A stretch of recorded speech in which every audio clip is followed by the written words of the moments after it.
Credo Voices, the podcast where we bring you inspiring stories of ordinary people doing extraordinary things. I'm your host, Awele Okibo, the CEO of Credo Advisory.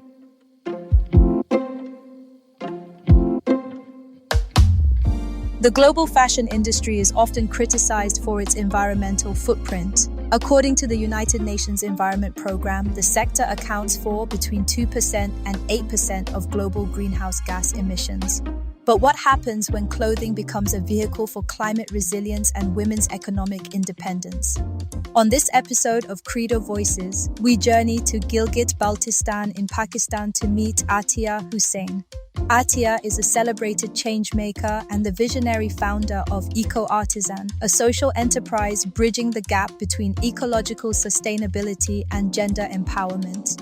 By reviving traditional craftsmanship and embedding circular economy principles, her work creates vital income opportunities for marginalized women while preserving a rich cultural heritage. Join us as Atia shares her journey from grassroots entrepreneurship to global advocacy on stages across South Asia. We'll discuss the intersection of climate action, the transformative power of sustainable fashion, and how equipping women with economic independence elevates entire communities.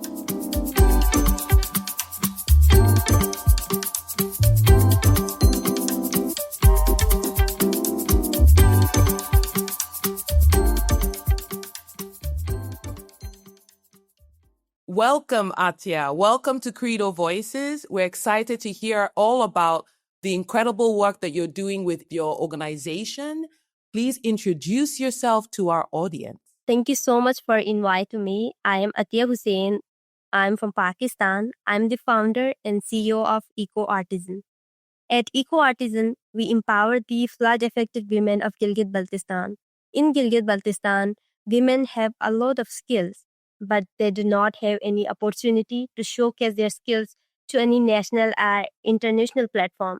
So we are providing these women with resources, skill development, and online platform to showcase their skill at different international platforms.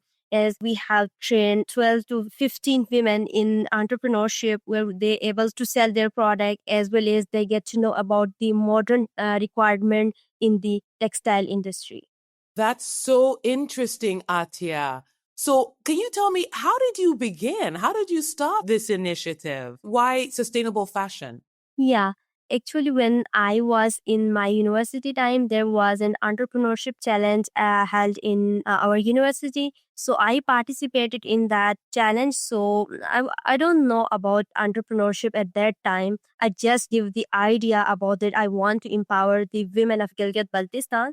So after that, my idea get selected. Then I feel that can connect women, how women can be a stewardship of environment, like how women are a protector of nature. So I try to include women's skill in environmental development.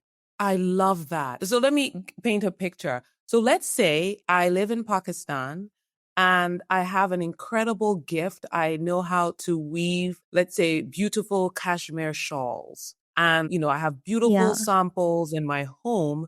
How would you help me? Yeah, like you have a skill, you have like different skills, like you have already said that you want to do Kashmiri shawl, like, so if you have skill but you do not have access to online platform, so I provide you the online platform, how to sell online, as well as I will take your skills, like your products, to different international exhibition where your skills can be recognized and you will get financial independence from those products. I love that. So I would meet with you and then would you walk me through taking pictures of my shawls? Would you now post it on a particular website? I know our audience would really like to know that the step-by-step process. So how do I get my beautiful shawls on a website and where? Like, if you can give me an example, I think that would be really helpful. And then what would you teach me as far as making sure that my shawls are of a certain quality? Yeah, exactly. first, we provide you the resources, because resources very important for the product development. So we provide quality product. Is in Gilgit-Baltistan, like rural women do not have access to quality products, so we try to provide quality materials like yarn and other things. We showcase your skills like photographs and other things, so people get to know about your work and recognize. So we do different activities in different months, so we have different exhibitions and other thing. Yeah, Oh, wow. How many women are in your program at the moment? at the moment we have 12 women. And how long do they stay in the program? Is it something that's just, long term, or is it that you give them kind of a certain period of time in which you build their skills and you give them all the guidance they need? How does that work? Yeah, it depends on them. Sometimes women, they want to continue their profession in this, but sometimes they don't like. So most women who like to continue, so they become part of our journey and they just stay connect. And whenever we get any order, like as Gilgit-Baltistan is a tourist hub where different tourists come and order us different product. So we give them order to those women so they can get to continue their activities. Yeah. Oh, okay. Okay. So I'm getting a really good picture here. And then there's also the element you talked about sustainability, about being eco-friendly. Can you tell me, how does your organization kind of empower women to be more climate resilient? So for instance, my beautiful, cashmere shawls, how do you help me ensure that I am not adding to the climate crisis? Yeah, exactly. We have multiple diverse product in our at Eco Artisan. Like we made different eco-friendly toys, and we mostly convert. Like in our home, we have useless things like plastics and other bottles. Then we decorate that things to different by using the artisan skills. We convert into sellable products. For example, we have include different toys like teddy bear, like in which we made by crochet. After that we fill with different useless plastic and other thing in it, so that we are focusing on eco-friendly products. Yeah. Yes, interesting. So I know that after the devastating floods in Pakistan, I know that you and you'd shared how Eco Artisan helped women rebuild their lives. And I mean, I can't imagine just, the sheer impact it had on their livelihood, on their lives. So can you tell us a little bit more about how you helped them after the floods? Can you share maybe one artisan's journey to rebuilding? Yeah, exactly. Yeah, during the flood, it was difficult for the women, especially those women who are pregnant and who have child, and especially the girls who have 15-year age. So they face like they do not have much dignity kits to them. So we provide dignity kits to 100 women, so they can like save themselves, as well as they can protect their life and their health as well. So in this flood situation, we have provided them with dignity kits. Yeah, so sorry to interrupt you, but you said dignity kits. Can you just tell us exactly what those are for those who may not know?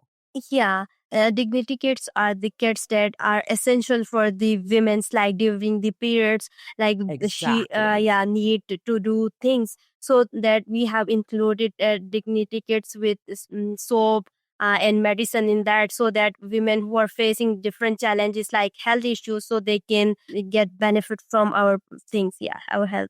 And then, so I love that you mentioned the dignity kits, just giving them personal hygiene products. And when disaster strikes, I mean, it affects self-care and just personal hygiene. How do you get your funding? Is this self-funded?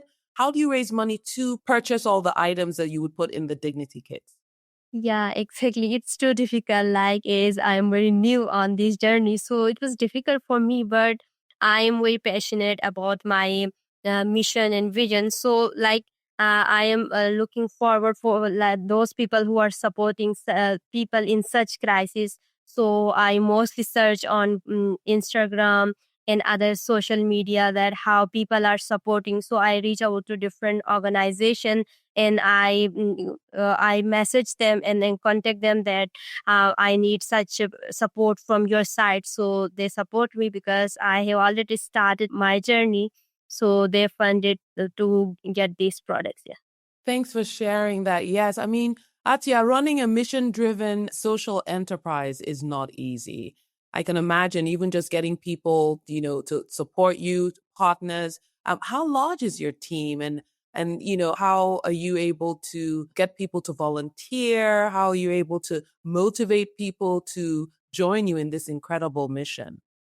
Yeah, actually, like how you present yourself or what's your mission. Like mostly the volunteers comes when they want to do some volunteers. Like in Pakistan, volunteer is most common. So when I open a call for volunteers, so mostly people like to help me in that way, as well as during this kit distribution. Many volunteers were ready to participate in our drives, as well as like I have my own team as well. So we are a team of youth, we as well as women artisan. So we have like 20 members, team members, like including artisans. So we are working on this mission. And can you tell me what kinds of artisans? Can you just share a little bit about some of the things that they make? Yeah, these artisans have different skills, like they have embroidery skills, they have knitting skill as well as stitching skills. So every person have different skills, and every person want to do like how they can get recognized and how they can become financially independent, especially in Gilgit-Baltistan. Like women can only do a job in school, they do not have any other way to get job. So these Yes. artisans like to do and like to sell their products internationally. Yeah. So you just mentioned here, and I think it's an important point. They want to sell their products internationally, and you provide them with the platform to do that. How do you ensure that there's kind of a balance of fair pay for these artisans, and and making sure that their products are affordable, but also that they're getting fair pay? Can you share a little bit about how you go about doing that? We can use my beautiful pashmina scarves. How do we make sure that I am able to sell it at premium, but at the same time, I'll still be able to compete in the market? Yeah, exactly. We mostly do market research to sell our product, like how our competitor is doing, how they are selling their product. So we ensure that we are selling our product, and we are making that product is our demand of the our customers. So we ensure by providing quality resources, as well as we pay the market pay off to the artisan, like what's the market trend, as well as like how women can are hard working on such skills. For example, if she is making a shawl, so she has to pay more than a person who is making a small, like any things. So by doing what type of product she is making, on the base of that we mostly pay her pay. Yeah. We need to let's take a quick breather and spotlight Eco Artisan, founded by our guest Atia Hussain. Based in Gilgit-Baltistan, the social enterprise works with women artisans to bring traditional skills into contemporary markets. Each product carries more than a design. It reflects local knowledge, craftsmanship, and the possibility of earning an independent income. After the episode, visit Eco Artisan on Instagram via the link in the caption to explore its work and meet the women behind the craft. Now, back to Atia. And now I'd like to shift gears a little bit, right? So give me an idea, just walk me through your day. Do you have an office? Do you have like a workshop? Do you have a physical location? Or is it that you go to, different locations, different markets where your artisans work? Can you just walk me through what your average day would be like? Yeah, actually, I'm the founder and our marketing manager and other. We are like doing online, but our artisan are in person, which is based in Kuruganche, Gilgit-Baltistan, where we have like there are a group of artisan who have skill. So whenever they have to make any product, they come together and they make the products on a specific time in a specific place. So they make different products. Yeah. I see. And then can you share a little bit about kind of community involvement? Can you tell me their community for the most part, are they supportive, their families, or if they have other jobs? Can you tell me what impact does their community have in what you're trying to do? Yeah, exactly. It's a lot of impact, like especially in my village where like women have to do other works, like she has to bring up child as well as they have to do agriculture work. So it's difficult for the women, especially like they do not have work life balance. So sometimes I feel that they are facing different challenges. So I mostly like to do work in those time when they do not have not much time, like in winter season we have not much work. So I mostly make our products at that time, as well as we have flexible time, so according to their family, so they can manage their family as well as their other work. So we have flexible time to work. Yeah. Yeah, I think that's so great that you're able to be flexible to really support them because I mean, work-life balance for just for people in general, but particularly women, it continues to be a challenge. You have, we play different roles. We're wives, we're mothers, and we're daughters, and then we're also in this case trying to be entrepreneurs and also to contribute to our family and our community. Now, you talk about challenges. Can you tell us a little bit about the work you're doing around inclusivity, right? We know that you work particularly also with people living with disabilities. Can you share a little bit about the work around that and how does that work contribute to the vision of Eco Artisan?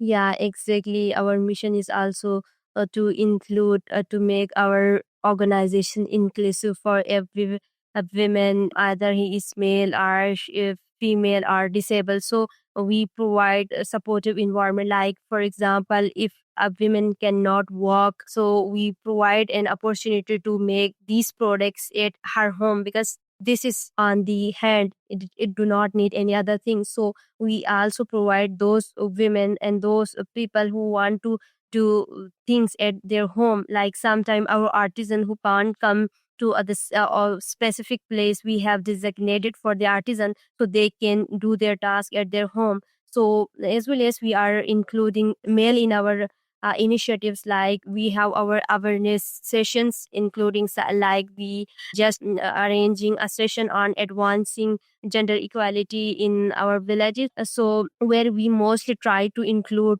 fathers, brothers in our session, so that we can include all the people. Yeah. Oh, that's great. I always it's always important to have male champions and I'm a firm believer in, gender empowerment and, gender mainstreaming cannot be in isolation. We certainly needs a more collective action around that for women to really be able to attain their full potential. So I love that you recognize that and are already doing that. But do you have challenges in trying to get male champions, the brothers and the sons and the husbands? Are there any challenges there? Yeah, exactly. There are a lot of challenges, like when you are going into a community where they do not have idea about such thing like gender equality. Like we can say that the sustainable development goal, the buzzword that we are using, that the people don't know, like especially the villages, because we are using these words. So like first time they feel that, yeah, how they can learn from such activities. But change happen consistently in a very small speed. Like with change do not come fastly. So I believe that consistency is the key to bring a change in any community. So I'm doing my work, so in future I have a belief that, yeah, there will be positive impact in the society. That's brilliant. That's really incredible, Atia. Now, I have another question around the impact. So you're doing all of this work in building their capacity, providing them access to platforms where they can sell their work. What shifts have you seen in these women, whether it's in their confidence or in their income or in their family dynamics, from the result of your work? Can you give us a little bit more information around that?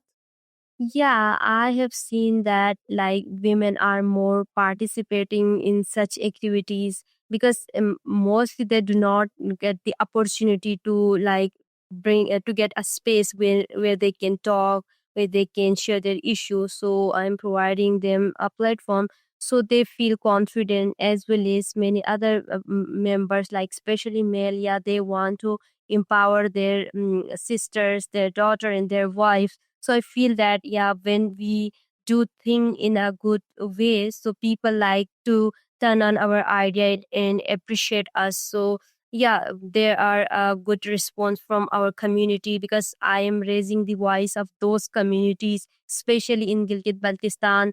Women are vulnerable of climate change. They are facing different challenges, heat waves, glacier melting. So I'm raising their voice to different international forums. So sometimes, yeah, many people appreciate me that you are representing our community at different international platforms. So they're proud of that. So yeah, there are good response, as well as some people like do criticize. So this journey is full of challenges as well as opportunities. I can only imagine. So, Atia, can you share a message of encouragement to that young woman in let's say in your village? That's Gilgit-Baltistan.